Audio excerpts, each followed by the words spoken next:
In this video, I'm going to show you how to fix unknown USB device in Windows 11 device descriptor request failed.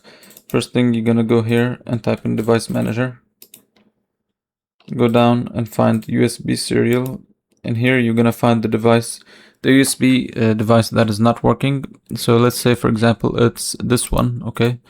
You would basically right click and go to properties. So here in properties, go to details.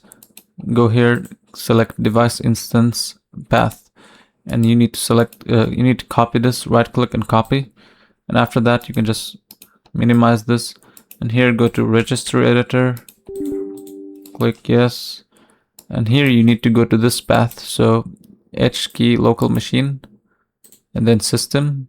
You're gonna go to system, and inside of system you're gonna go to current control set. Inside of this, you want to go to enum. So this is enum. And here you're going to put a slash like this and paste the code that you had copied. Press enter. So here you need to select device parameters.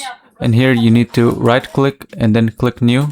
And then select the word 32-bit value. So here you need to name this. So let's rename this. Let's rename this one, the one that we just created, enhanced power management enabled, and press enter. Now notice that its value should be 0, so if it's not, just make sure it's 0 and then press OK. Now the next thing you need to do is simply close this down and restart your computer and try to unplug and replug your device, and hopefully this should work.